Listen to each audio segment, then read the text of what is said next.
So, it is officially recording, just FYI. So, gentlemen, happy Labor Day. Happy Labor Day. So, this is Levels of Leadership Podcast, episode 5, filming our first seasons episode, right? So, we have Loren, Appleberry, and Andrew Henderson, 2 clients, 2 friends, I'm off camera. Coach Dan here. This was something we decided together we wanted to try because you guys are dealing with essentially the same struggles in terms of weight loss, in terms of focusing on our health, all that good stuff. We've trained individually, Loren, Andrew, you and I have trained individually. We've even done one session. We've thrown the kitchen sink at a lot of things, but just ultimately struggled. So it was your idea for the whole seasonal concept, right? Yep. So tell me a little bit about that again. Well, I mean, life just goes through seasons. So if you have a mindset like mine, I have to focus on one thing at a time. And when you have family, work, a lot of important things to do, you have to prioritize all those things. Some may have to suffer in some seasons, and some, you're a rock star in some of those seasons. You can't let one go and do the other one. Yeah, that's ultimately the concept, right? The idea behind what we're doing is how do we set our sights on the season that we're currently in and prioritize the area of our life that we feel we most need to prioritize. Right. And then how do we then ultimately manage or maintain the other seasons to the best of our ability. Mm-hmm. And then the idea would be to analyze that over the course of the next 4 to 5 weeks, or in this case, the month of September. What would you say in general you are, like, where do you consider yourself a consistent rock star? Because you said you're a rock star in some, you suffer in others. Consistently family. I mean, I work really hard to continually better the relationship with my wife, and my kids, and their relationship with God, mm-hmm. and lead my family in that way, in a spiritual sense. Yeah. I feel like I do really well with that. Nice. But when I focus on that 100%, that's the thing. You can focus on that 100% and not focus on anything else. Some people can, I'm sure. Yep. I'm not that guy. Sure. I have to focus on my family, leading everyone to God, making sure I'm the best parent God wants me to be, the best husband God wants me to be. But then when I'm uber focused on that, all of my relationships are great, family's happy, but then Loren dies at 60 because he's out of shape. You know what I mean? So, yeah, that's a good way of putting it, for sure. Yeah, no, I mean, that's it. And it's also a fine line. And I think a lot of people who may listen to this can empathize with it. It's a fine line between not having enough time and using others as an excuse to not work on yourself as well. Yeah. So it's constantly being honest and humble with that, that component of, do I have the focus? And one thing I do want to get back to you on that, Loren, too, is I think there's an element that you could potentially use to your advantage when you shift your focus here into this weight loss season, where how do you make your health about the betterment of your family? Because that's where you're strong, right? Mm-hmm. That's where you're the hero, the rock star, and all of that. So how do you incorporate that emotionally and psychologically into accepting that you being as healthy as you possibly can be for yourself is actually to the betterment of your family? Well, you just go out and play with your kids once. Throw a football around, run around with your kids, go on a bike ride with your kids, and your kids are slowing down because you can't keep up with them, or you wear out too fast. Watching movies and eating dinner with your kids, or you know, going out to dinner with your wife is one thing, but when your kids want to do other things, Yeah. like be physical, be active, go fishing, play a sport. Tucker and I we hunt a lot, you know. Had to get a very expensive deer stand so him and I both could be in it, you know. Yeah. So it's like, there's things that would just make life better if you were in better shape. And has nothing to do with vanity. It's all Right. about your limitations that you have physically with your family. And it obviously goes without saying, you want them to be healthy. You Right. want them to not be overweight. You want them to not potentially have the repercussions that come. with it. Exactly. Yes. My wife Problems. Yeah, exactly. My wife and I have instituted a lot of healthy living. My kids are all skinny, Yeah. which is amazing to me because my wife and I are bigger. Mhm. So it's like, how did this happen? Well, I don't want them to see me, you know, overeating or eating horrible foods and then just think it's okay. And then when they're older, of course, when kids are younger, they're gonna be in better shape. But Yeah, maybe. yeah, Maybe. I mean, society Maybe. today. Maybe if So, you're yeah. if you're a parent that cares about what Right. your kids are eating and how they're being active, for Right. sure, you Yeah. know, and it's not a intentional indictment on parents, but at the same time, it's an indictment on parents, Right. You know. Well, by the grace of God, my kids are super active. Yeah. So that's been a bonus. And I gotta say that's probably not because of me or my wife. I mean, we work really hard, but as far as being recreationally active, that's just not something we really institute in our lives. Yeah, but at some point also you develop them in a way where other kids like playing with them. They obviously learned how to play. They learned how to be active. They learned how to be outside. They learned how to do those things. So Right. I wouldn't sell yourself too short on some credit for that, Sure, because the yeah. alternative is they don't learn to be active. They don't learn to interact. Right. They don't learn to go outside, and there's plenty of that going around right now as well. Right. So And then there's the whole thing of, you know, if you have a son, you know, you like it when you're your kid's hero. for You know? sure. And if there's some stuff I mean, when you have a kid, when they're little, they think you can do everything and you can do no wrong. And when they start to see that you can't, you have some physical limitations, Mm-hmm. it's kind of deflating a little bit, really. Mm-hmm. And my kids have seen that, and my kids are super cool. They're not, you know, they're helpful, and they don't really, but They're not ready to be the alpha yet. yeah, they're not. And I don't have a lot of physical limitations, but, you know, there's Yeah. some things, like I can't, if I went on a run with my son, I'd be done in 5 minutes, and he can go for 2-3 hours, you know. Yeah. Yeah. Some limitations, and I don't like that. Yeah. That's a big thing I want to change. Yeah. So Andrew, you and I have known each other for years now, and what would you say you're a rock star in? And where's your area of where you really succeed? Probably providing for family, working through hardships, been through a lot of troubles, and always kind of coming out the other end, which sometimes can be expected. Mm. Um, Just taken for granted kind of thing? kind or- of. Yeah. But then also, you know, I was kind of thinking as you were talking about kind of quality time or focusing on that.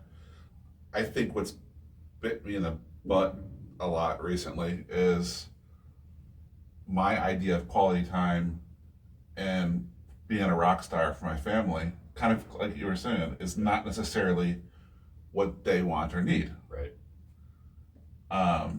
Because I physically can't. Right. I mean, today going to the state fair, you know, I'm gonna be the one holding people back if we stay together. That's not, you know, not fun. We went to Orlando, you know, last year.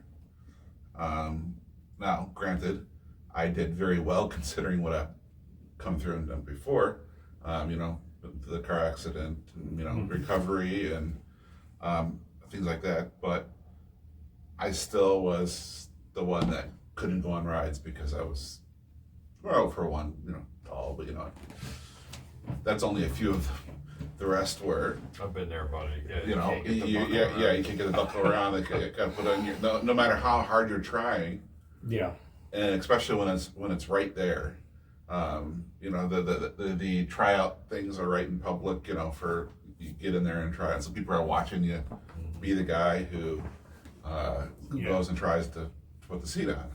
Yeah. That's got to be tough. And that's tough. Yeah. It's one thing if you've got a, medical condition. I mean that you've tried everything, you're doing everything right, and you're not losing weight. Mm-hmm. But it's another thing when you see putting the effort in and being consistent and see results, but then fall back into habits. And sometimes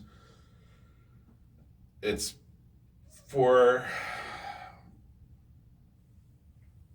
sometimes justifiable reasons. You're under a lot of stress. You've got the world coming down on you. You're like, I can't handle this or handle that. And I think that comes back to we were talking about before, is the concept of maintaining is. Yeah. I think for me, it's got to stop being maintaining weight and more maintaining a certain flatline lifestyle. Leave certain things out. Breads, pastas, carbs, sugar. Yeah. To maintain where that's going to show not necessarily the dramatic results of a Biggest Loser type thing, but at least health-wise, you're hitting that goal. So then when you do hop on the scales after 2 weeks or 3 weeks, it's not, oh crap, I'm off the scales. It's oh geez, I made it through this time period that's been incredibly tough. I've focused on other things. I've risen above and been a rock star in other areas, but I've maintained this. It's the same thing with the family. We can't, with me, it's what is maintaining with my family when work gets consuming. Mm-hmm. Yeah, and not to mention when you're clean eating and when you're not eating a lot of sugar and you're in junk bread, pasta, you just feel better. Yeah. And your family, that falls back onto your family, and that is a big deal. Yeah. Just staying in that line. Yeah. Yeah, so what we talked about is how prioritizing your health as an individual really truly does spill over into all aspects of your life. And while I do agree there is a time and a season and a focus and an emphasis of energy and priority and consciousness on different elements of your life, there are very few of them that have as great an impact in all the other areas of those priorities and those elements more than your overall physical, mental, and spiritual health, which again, I think we all agree go hand in hand. Yeah. So what we're really talking about here is, what we're really talking about with this seasonal approach is setting short-term manageable goals where we can shift that consciousness to, in this case, September being Biggest Loser month. So for the people who are kind of watching this and getting an understanding of what we're doing, is we're just trying to have dialogue between friends here, as open and honest and as vulnerable, courageous truth as possible. So because people are struggling, right? This is not, and first of all, kudos for you guys. This is why I love you both, is, you're here being honest, and it's like, I got my own shit. You got your own shit. Yours manifests in food and health more than mine does. But as men, we have lots of different responsibilities in our life that we need to set our focus on. And at the end of the day, we're all just trying to, to go back to Loren's point, is be the hero, right? Like, that's what we want to be. We want to be the hero to our spouse. We want her to look at us the way we want women to look at us, right? We want our kids to look up and, at least for as long as possible, have the diluted perspective that we are, that we are completely supermen in their eyes. But then also get to a point where, with humble honesty, where we know our limitations and we can teach these kids, how to navigate life with a knowing and an appreciation that all men and all people are fallible and have their weaknesses and ultimately their failures, and how we deal with them. I know it's cliche, is truly how we want ourselves to be defined. And so for September, you guys have decided to do essentially a Biggest Loser type situation. I know that's a little cliche, and there's some certain areas around there that I want to make sure we have a good, strong understanding of. One is, this isn't supposed to be a traumatic experience, right? So this isn't going to be a scenario where we're starving ourselves and, living our lives on the treadmill and ultimately not solve the root issue of moderation, emotional regulation, food addiction, right? These types of things that ultimately are going to be the thing that derail you back into it. We want this to be a focus of diet and health and wellness and exercise for about 4 weeks now, and we want to see as much positive results as possible. Is that a fair classification of kind of what we're going at? Yeah, well, I've thought a lot about it. Okay, yeah, tell me. I think that I'm the kind of guy, I'm all in or I'm all out. Yeah. And I think you're probably a lot that way too. And it can get traumatic when you're around family that's eating all this good food and you don't feel like working out because you've been working all day, and it's just, if you're a big person, you understand this, right? If you're watching this, and you understand that working all day, family stuff, dinner, working out, it's just not in your wheelhouse that day. That's why I'm thinking a month at a time, month on, month off, and not just off, but maintaining while you're off. Yeah, right. But month on, month off, month on. And that way, you can do anything for 30 days. Yeah. Anything. Yeah. And I've proven that to myself, Andrew. I'm sure you've proven that to yourself. But then after, I just picked a number. It could be 40 days, 50 days, but you do anything for 30 days. After a certain period, you get to where you get complacent and you stop caring because life gets in the way, or working out you've lost your focus. So continually going on focus, off focus, on focus is, I think, the way my mind is going to handle it the best. And I'm talking possibly the rest of my life. Sure. So yeah, those are my thoughts. I think that just doing something for 3 months, I'm not going to do it. I'm not going to. Mm-hmm. I'm not going to stay on a steady diet for 3 months. I'm going to continually change my mind on what I'm eating and changing my lifestyle by doing this, because the 10th month on I have is going to be a lot easier, because you're going to be a seasoned veteran at that point. Yeah. So hopefully what happens, and I'll read this back to you in my own words and you tell me if that's true, what you're saying or not, but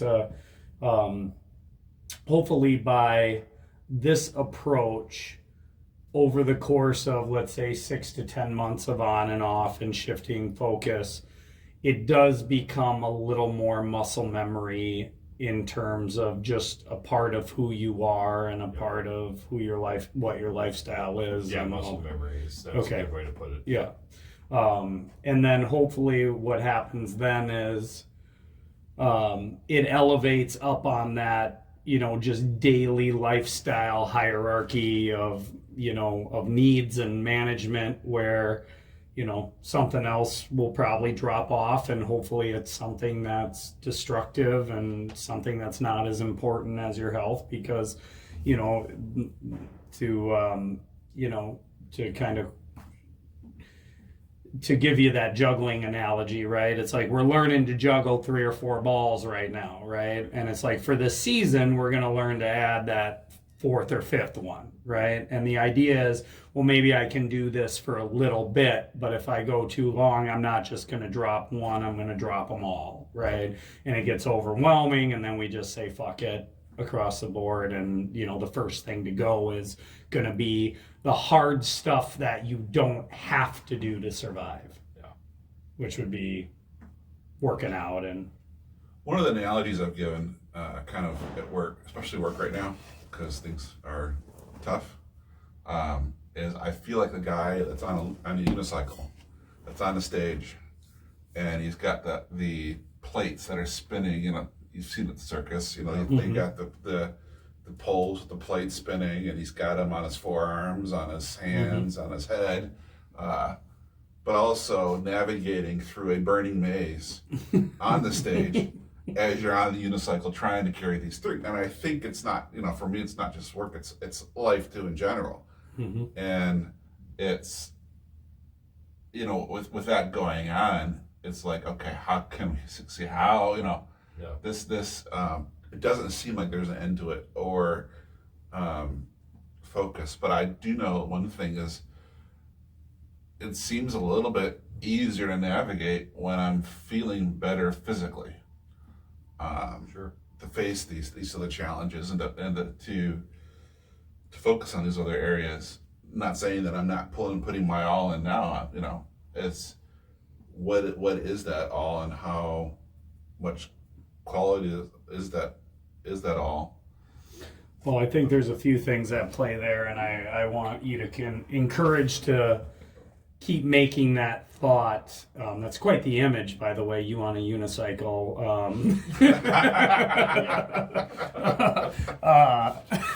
I'm not gonna, now I got that image. Yeah. Shirtless. Yeah, Shirtless. Juggling plates, All greased up. and a burning ring of fire. There's a Far Side cartoon. But the first thing would be, well, obviously there are insanely incredible neurological benefits to exercise. That's the first thing that has to be acknowledged right away. Like, you have to understand the amount. That you are literally talking about the best neurotropic on the planet is just 15 to 25 minutes of fairly high intensity cardiovascular exercise on a daily basis. This is going to help job performance. This is going to help serotonin uptake. This is going to help neuroepinephrine. This is going to help, essentially a built-in anti-anxiety and a built-in antidepressant all in one little activity, which, you can palate 20 focused minutes of good cardio. And, in your situation, if you guys dial in diet and could even just get that focused cardio in, is going to be an amazing combination of not just initial weight loss, but also just that ability to focus at work, ability to function at work, ability to, keep a clear mind, so that when that swirling vortex of life starts overwhelming you, you'll be in a better position to manage that anxiety and depression. It doesn't mean you will, and it's definitely going to come. It's just going to put you in a better position than if it wasn't there. So, the benefits of high intensity exercise are extremely well documented, although not in any pharmaceutical journals, of course, but they're, so just to understand that. And a book I would recommend anyone listening to this or wanting to learn more about that, and certainly with you guys, is the book Spark, Spark. It's a really good read on, it's a good listen, a passive listen too as well. It's pretty good. But so first, you're absolutely right. You are going to function better. There's no question about it. You will function better, right? The other part is, if you're going, one of the elements that we've talked about, Andrew and Loren as well, is, if we don't get the psyche of this right, then then the body's not going to be a reflection, right? We have to get the mental, the mind, aspect of this right, so that the body, what we're talking about, is a reflection of this journey and of, of this change in between the years, Well, on that psyche that you're talking about, Andrew, you can probably agree with me on this. I notice the mental benefits and the antidepressant benefits when I work out a lot, or daily, every 4 times a week, whatever it is. I can notice it. My wife notices it. My kids notice it. But there's some kind of mental block from keeping you from doing it. Oh, yeah. And where is that? What is that mental block? And that's what we have to figure out. Yeah. Well, go ahead. I was just thinking too, you go to the doctor's office every once in a while, they have you fill out these just to see where your mental health is. And all these questionnaires of how they define your mental health. And it's not just like what's your temperature or what's this. It's pretty complex of questions that kind of bring out what did you truly see, where are you truly at. I think one of the challenges for us is we go through a period of time and we define the success or not. Like this coming up, the period of The Biggest Loser. How are we going to define our success? Is it just hopping on the scales? What is it that we're going to define? Because I think sometimes I think that is our ultimate identifier for these periods of time. Is my success is because I've lost this amount of weight. Right. Well, to me, the weight in itself, I think, is not sustainable as far as a reward, because it's too easy to justify, other scenarios and other things. What do you mean? The health, remember the health, the weight off the knees, the being easier to walk around, being in better mood, of defining these things, of these changes that have come through in this period of time, not just the fact that I'm down 30 pounds. Well, I think it's important not to be just tied to the scale. Right. And I agree with you that it's very important that we define the parameters of what your success for the next 4 weeks is going to look like. Yeah.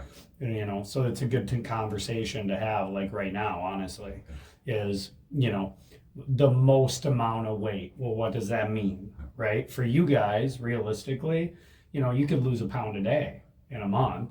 At your size, if you ate right and were active and like focused on water and really clean eating and, a minimization of calories and put all the elements together, you could lose a pound a day. Without even working out. Right. Yeah. Correct. That to myself. Yeah. And I mean, again, is that sustainable? No, it's not.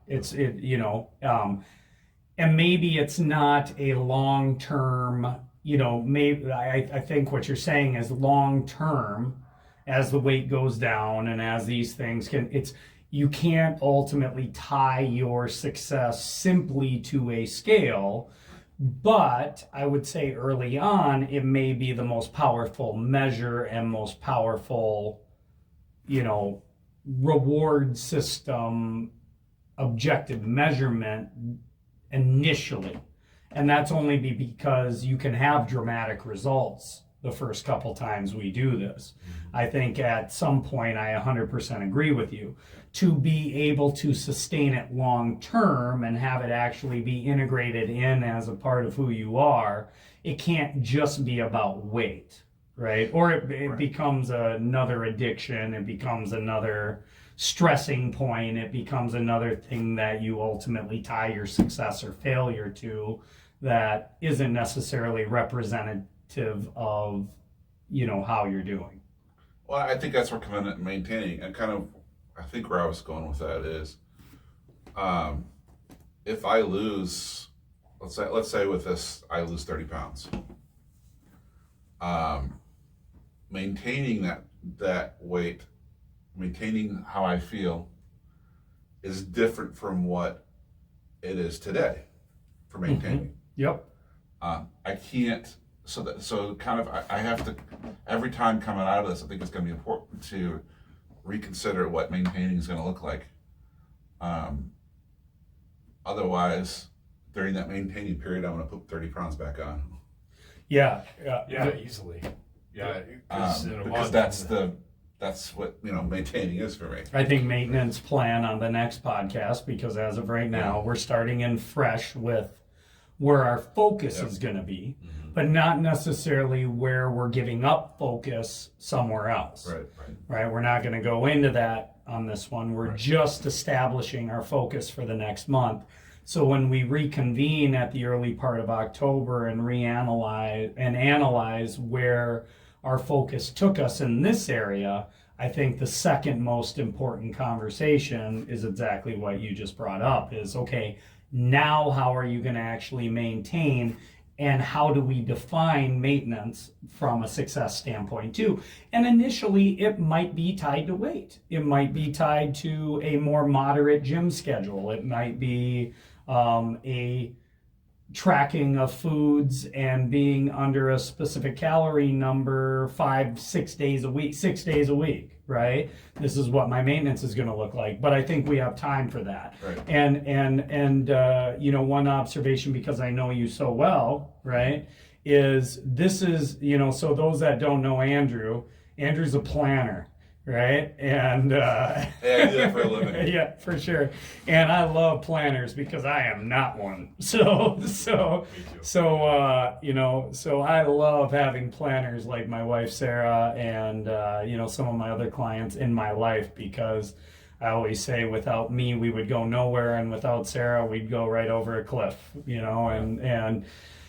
And so the reason I bring up your planning mentality is a lot of times, and you in particular, but, I'm sure Loren does it to a certain extent as well, is we put the cart before the bull, and that's actually what creates the anxiety and the debilitating, movement in general. So, one of the things that this is where it's like, okay, how do we get the psyche right? We need to simplify and we need to do, right? And then we have to find it's not like you can't plan, you have to plan. You can't not plan, right? We live in a world where we assume tomorrow is going to happen. And if we want to be somewhere, anywhere other than where we are right now, that requires some sort of sacrifice and planning. So it's not like it's wrong in the sense that we need to be looking outwards towards that, but how much, right? At the expense of being present and focused on what we are doing right now? No.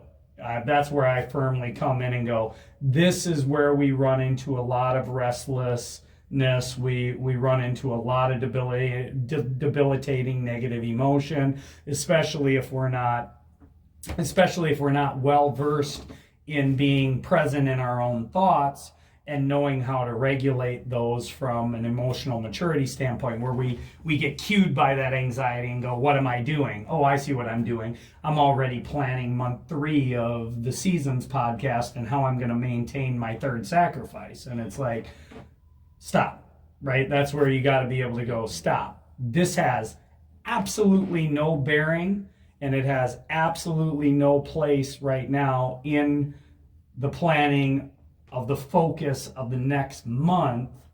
And this is where you can keep things simple and we'll keep it simple, stupid, right? Because it is in that negative emotion and that anxiety or that depression or that overwhelming feeling, right? It's like, to your point, Loren, it's like I worked all fucking day, right? I got 3 sports, I got this, and this. Why on God's green earth do I want to go to the gym, right? Yeah. Fair enough.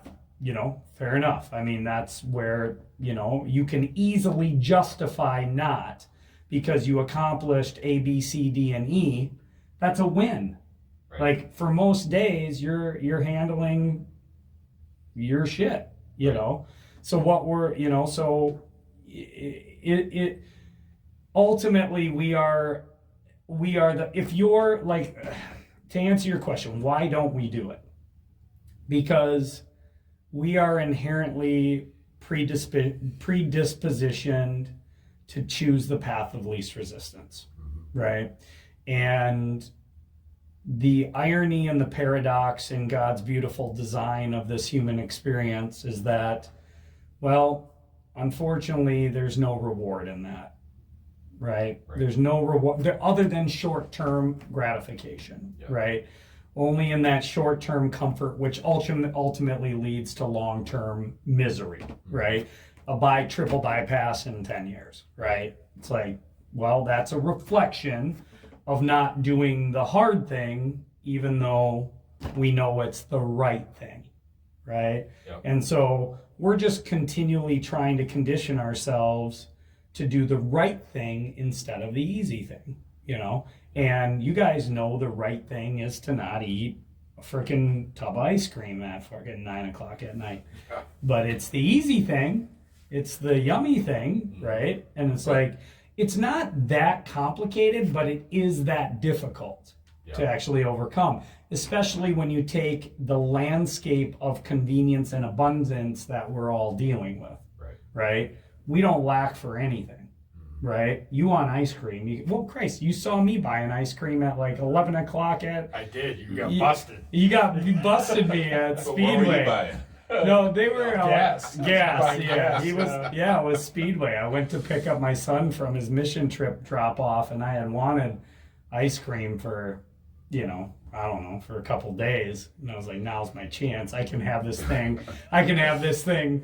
From the time I go to Coon Rapids and back, I can have this pint gone, man. Sarah will never know. Well, whatever. It was, it was like a Ben. It was only a pint. So it wasn't those little individual single serve ice creams? No, it was like 2 to 3 substantial scoops compressed into a carton that didn't stand a chance,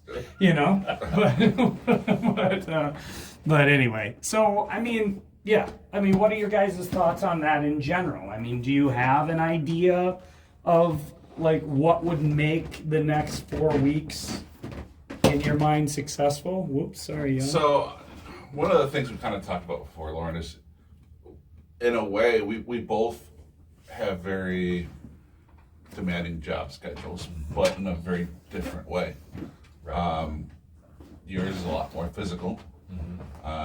Mine's sitting in a freaking chair all day long. Right.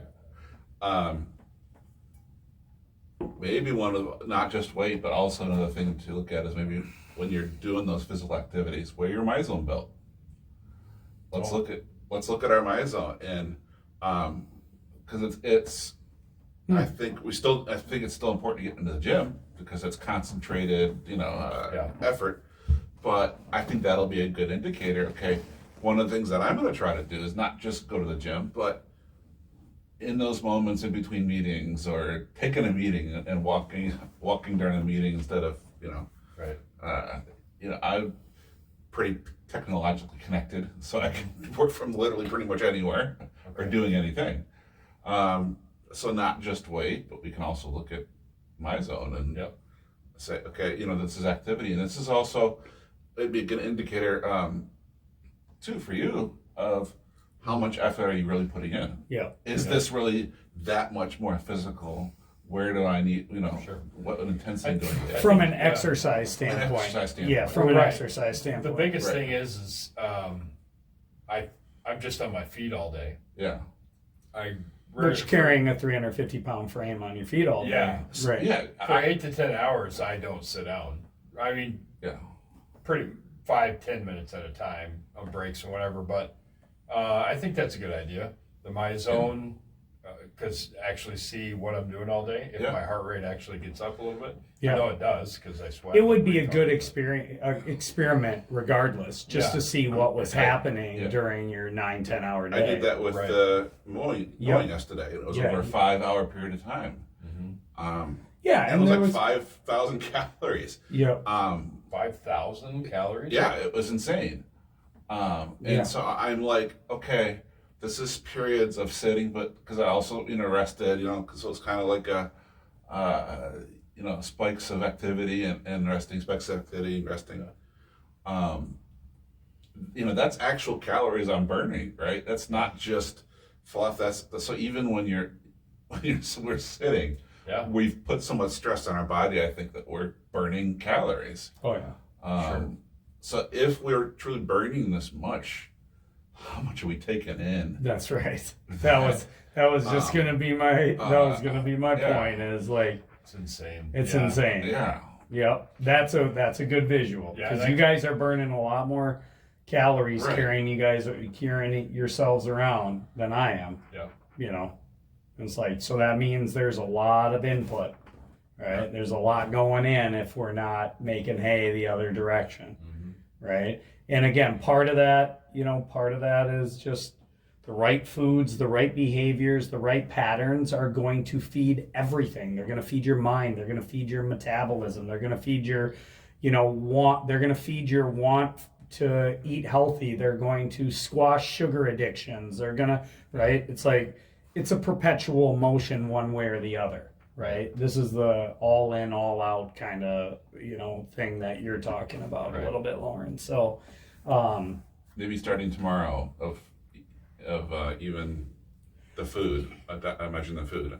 Today's a state fair day, so I don't know if I want to start. Well, since I weighed in heavier than you, I'm going to start today. yeah, definitely. Yeah. But I got kind of one thing about physical labor versus what you do. Yeah.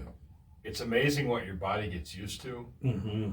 what your brain allows your body to burn throughout the day. I've noticed that when I eat normal, which is probably way too many calories, my energy stays up, my energy levels stay up and everything. If I'm really cutting a lot of calories out and I go to work, that's when I'm like, I'm not going to the gym because I'm completely gassed.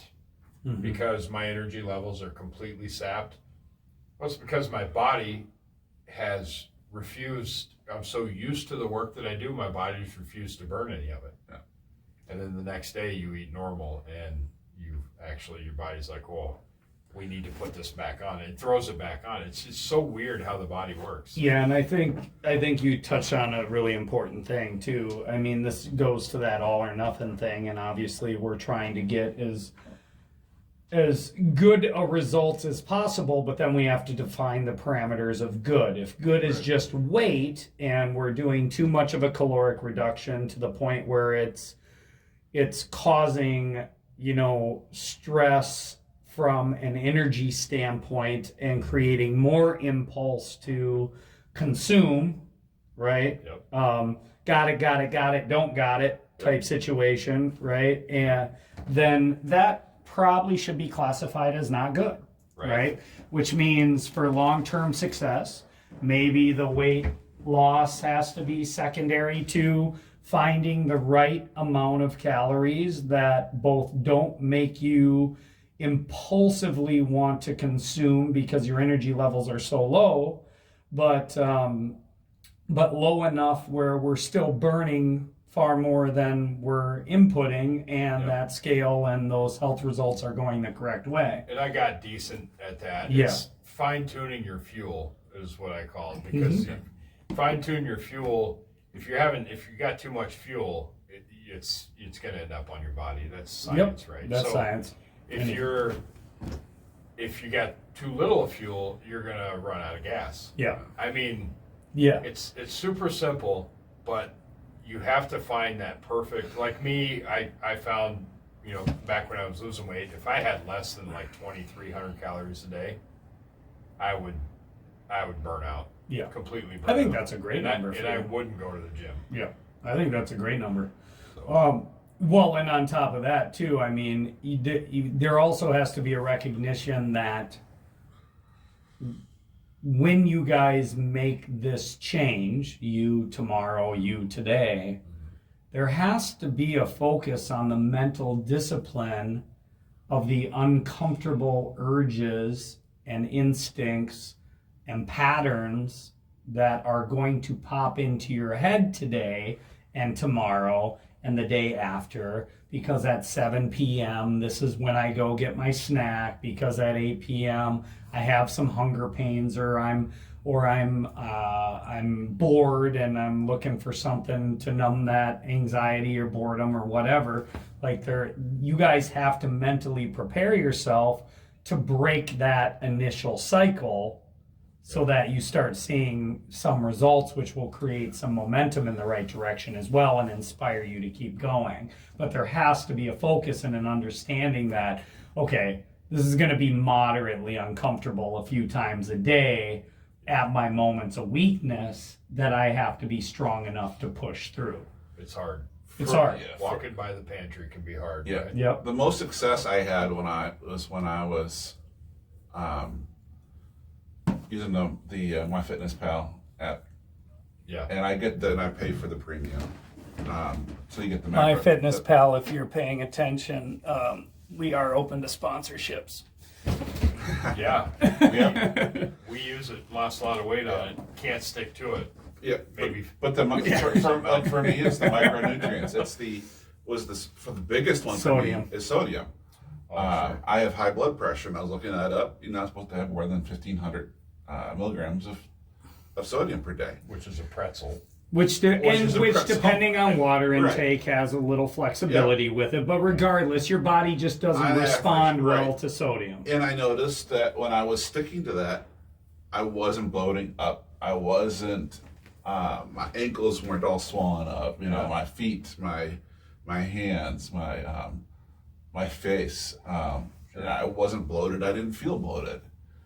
And sometimes I went over with calories or under. You get to have incredibly good exercise day, and you burn 2,000 calories, and end up with a negative caloric intake, for that day. It's kind of cool sometimes. But it was always that if I maintained that sodium and kept that sodium to where it was, I felt the best. Maybe protein is one of those as well, for energy or whatever, that micronutrients are that's better for energy. Well, macros is super important. Yeah. Because I track my macros, I actually find I can fine tune my energy a little better. Yeah. Working, Yeah. protein and Yeah. carbs. 'Cause Yep. Carbs, Yeah, Carbs are good. Gotta have the carbs. And knowing when you need a carb versus need a fat, right? Like understanding that if it's at a point of high output, a good carbohydrate like an apple or a banana or is probably the perfect food for that time. Versus, hey, I'm winding down. I need something. An apple versus a pint of ice cream, pasta, or yeah. Or a loaf of bread. And understanding that at times of as we're winding down, maybe a fat-based energy source that's going to be a little more sustaining, a little more level energy source that's going to make you feel full and sustain longer is good. And you can start being strategic about that. This is where the avocado or the almond butter or the whatever, that fatty piece of meat, unsalted fancy nuts at Costco. Yeah, there you really go. Good. Yeah, there you go. As long as I measured it out when I measured out servings. Yep. And so, because it comes in a big bulk thing. Yeah. You can go to town on that if you want. But I noticed that when I had them in servings, I might grab an extra serving. Yeah. Which I, probably shouldn't, but I didn't go much beyond that. Yeah. Where it's not a donut. Right. But when it's just the open thing, I go to town. Well, and let's touch on that for a second, because this is truly going to be a massive key to your success. Yeah. It's always going to be harder when you don't have a plan. Right. Always, right? So this is where planning's good, right? I'm not going to plan for October, but I am going to plan the amount of snacks that I have and the type of snacks that I have readily available to be able to squash an impulse in a healthy and low caloric strategic way, so that I have an apple at work, I have a banana at work, I have some nut mix by my, in my car. I have these things readily available in moderation to take the urge off, so that when I ignore that for 3 hours and now I'm famished and I have no plan whatsoever, and I lock my frickin' mind on the McDonald's that is 2 blocks, The car is probably through times like this the car is my biggest weakness. Yeah, and It's the gas station or going by the drive-through. Or I'm waiting to pick up my, especially sports and stuff for the kids. Well, It's late at night. You're going to pick them up at 9 and 10 o'clock at night, and you're tired as hell. You've worked all day long. Yeah. Haven't had That's dinner my yet. biggest moment of weakness. If you look in my backpack right now, you'll find an apple. What you won't see is the protein bar that I had in there that I ate right before we came in here. There's not a day that I go to the gym that I don't have my snacks readily available, right? Yeah. One is an apple, one's a Kind bar or a protein bar, one is walking over to the shake shop across the street at Active Energy if I need a protein shake, right? So I know I have 3 options throughout my day, at least built in to my routine being here at the gym.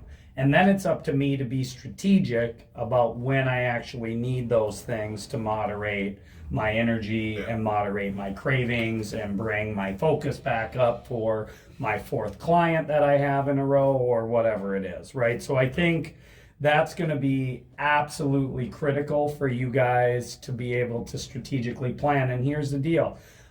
One of the things I haven't heard talk about a lot as far as strategic dietary implementation goes is the idea of meals in general. Okay, I've brought this up many times to a lot of my clients. I think we've definitely talked about it.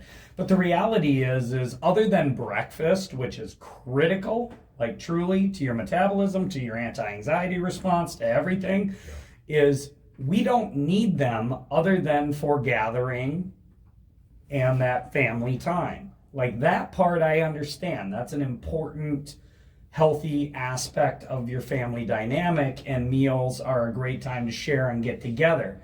But if we're not doing that, the idea of meals in our present day culture is really just obsolete. We don't ever need a meal.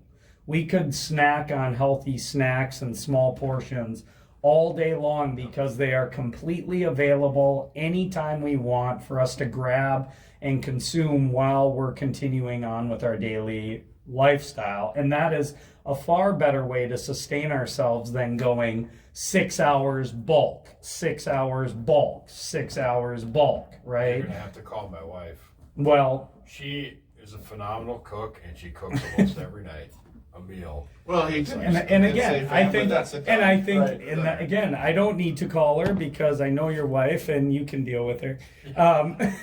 Love you, Jen.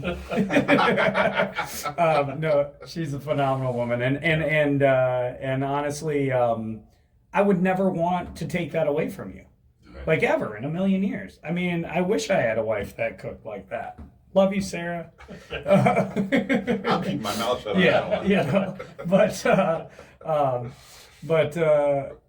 But then your problem is going to be quantity. Period. Yeah. Your problem is going to be flat out quantity. So what it looks like for those snacks.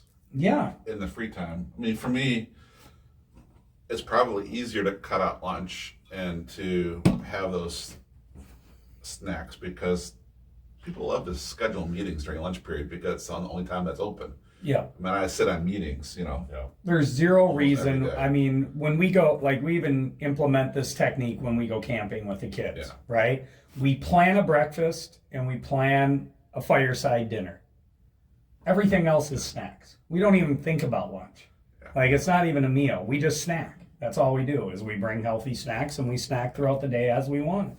Sometimes more than we should, sometimes, what we should do. But I think that's, again, that is going to at least keep the prefrontal cortex online and energized and stable so that when we have that moment of weakness, whether it is at lunch because we skip breakfast or whether it is at dinner because Jen's not cooking or whatever, where all of a sudden you see a glowing, McDonald's arch like it's, the Archangel David coming down and saying, come on in, Chick-fil-A. Yeah, okay, whatever. That's so much better. Exactly. But you know what I mean, right? It's like, it's such a powerful addiction that if you're really paying attention, you can taste it in your mouth. Your brain will replicate what a Big Mac actually tastes like to some dumbed down degree if you lock onto it.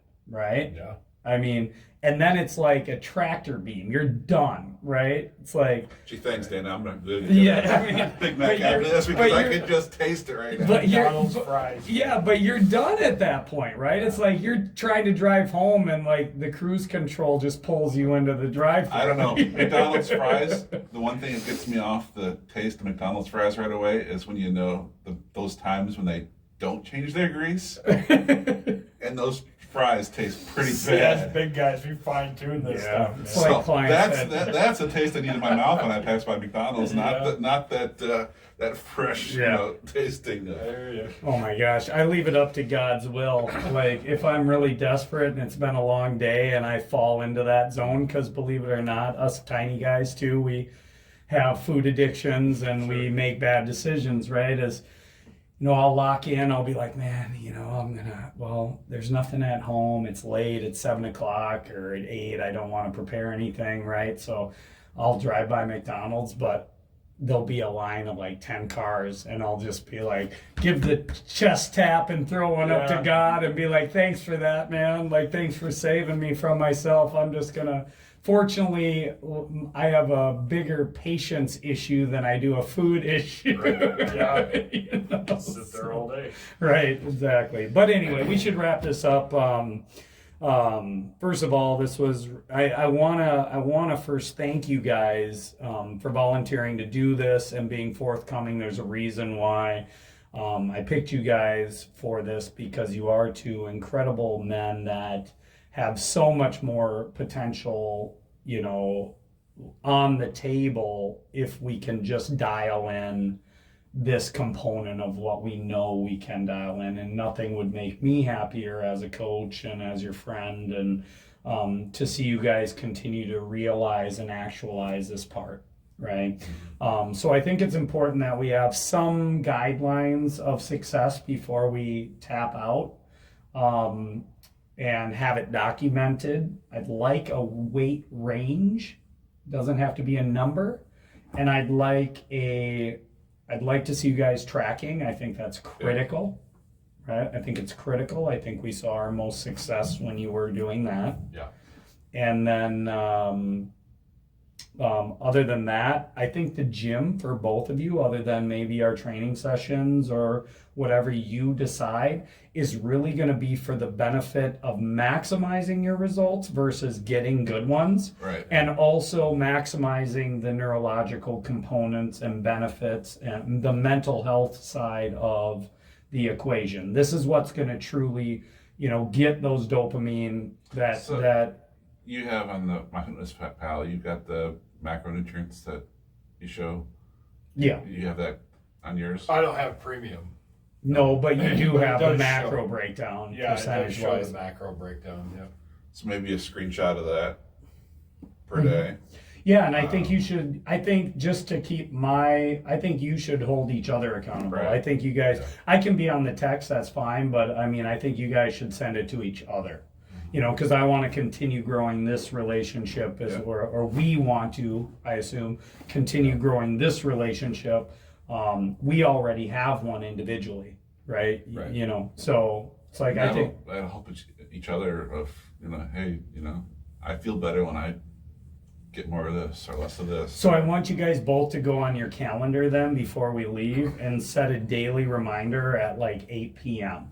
that just says dietary screenshot or whatever word you want to So use. you're trying to say we can't eat anything after 8 p.m.? That would Oh, boy. preferably 7, but I usually don't because I'm in bed by 8:30 or 9. yeah, I was gonna say preferably So- 7, and then breakfast around 8 or 9 or something. If you can manage it. I know you're off and running already, but again, you can Right. plan for that. I eat at 4 a.m. every day. So there you go. Yeah. Yep. So then you definitely want to shut it down a little earlier. Yeah. Although again, we don't necessarily need to do intermittent fasting here. We just need to get the calories right. Yeah. Right. I'm just not getting into REM sleep at 4 Yeah. o'clock because I go to bed at 12 o'clock. Yeah. So, but hard-boiled eggs are a good one too, Yeah. just to throw that out there. Super easy to package up, easy to throw some hot sauce on, easy to throw some salt and pepper on, have those snacks throughout the day.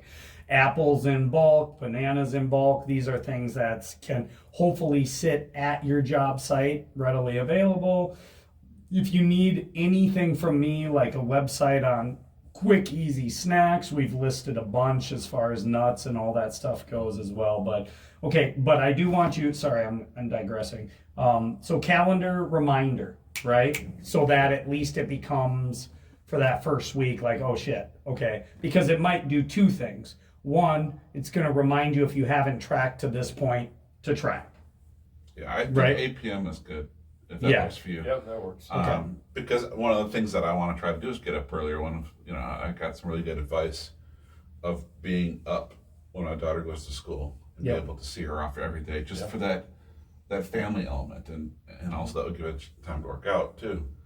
Yeah. But that's one of definitely my short-term goals is to get that quality time. So Yep. 8 o'clock would be perfect. That Consistent sleep. I should be winding down by that time, not Gearing up, yeah. gearing up, because it's just because for me, I will get through the day. It's exhausting.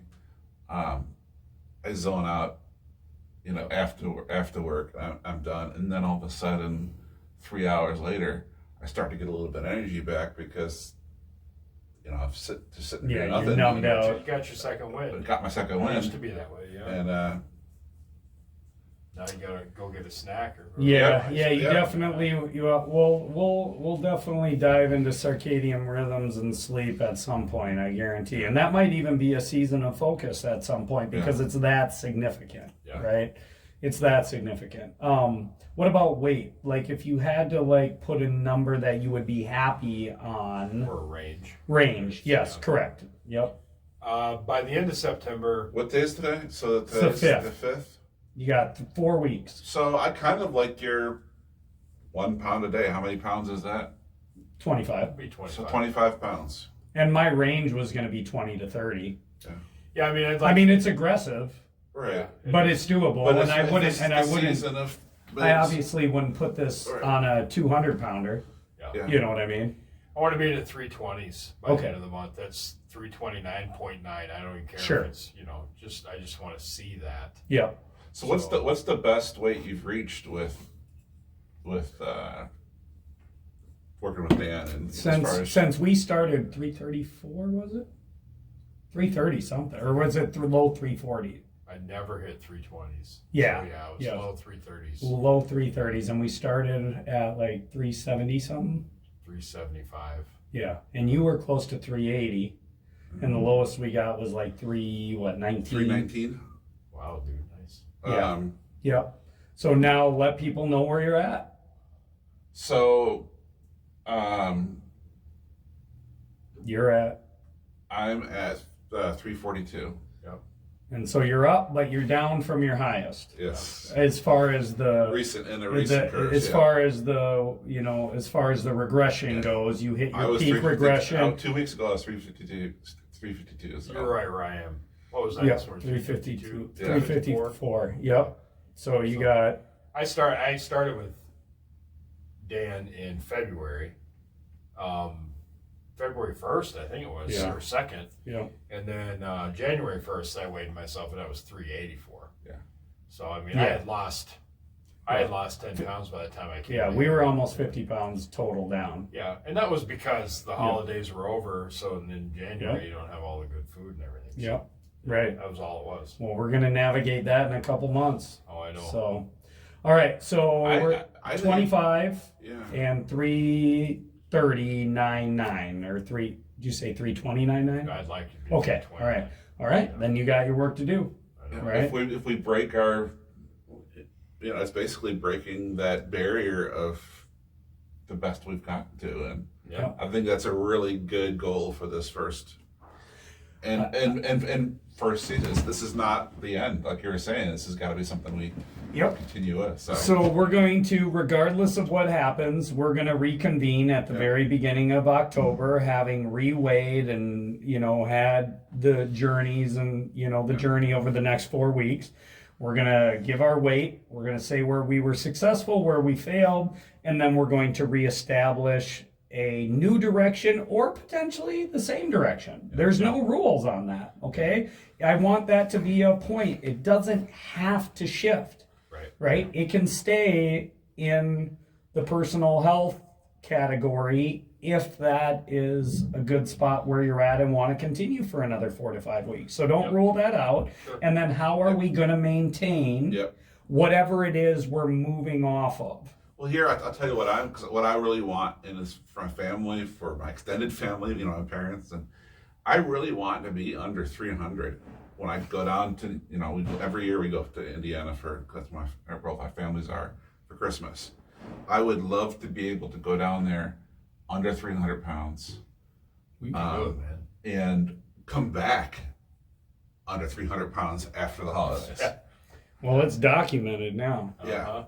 That's the goal that I've had since we started. You and I started this journey 3 years ago with some pre-COVID. Pre-COVID was some pretty good results and derailed. Hey, I've shared car both. Accident, I have passively shared both of your successes and frustrations and failures. Believe me. I mean, I don't have to live with you guys, so that's a benefit. But but it's not like I haven't been along for the ride, both frustrated and happy at the same time. So. And the one thing that I did, and I want to continue to do that, is instead of putting away my 4XLT stuff, I got rid of it. And I not going back there, and I felt myself, pushing against that when I started to slack a little bit and pushing against that 3XLT. I'm determined not to go back, and I think that for me is one of the good measurements too. It's getting that size back. My jeans when I graduated high school were 34. I don't want to tell you what it is now. I hear you. But I'm did I shrink or something? Because I'm wearing 32s instead of 34s. Then I realized, well, my pants were probably riding 2 inches higher than they are today. How much of your butt cracks hanging out? All right. Levels of Leadership podcast, episode 5 now.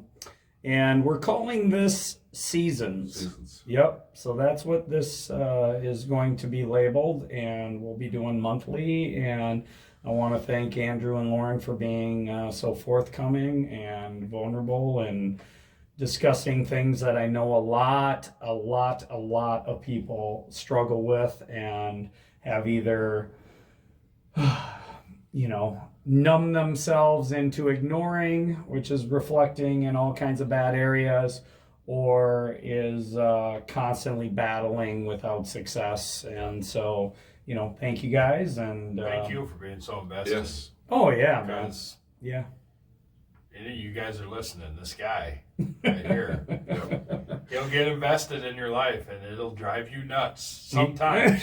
But it's a really good thing. Well, we want the best for everybody, truly, purely, and your success is our success. And I know these are cliches, but nothing makes us happier than seeing you guys, honestly. And it just helps fuel the rest of our society. It helps fuel the world. I mean, we win by having stronger, better, awesome neighbors and friends and community, and that's what it's all about. And we'll do whatever we can. So the rest is up to you. So, all right. Well, it's been a good chat, guys. Yeah. Yep.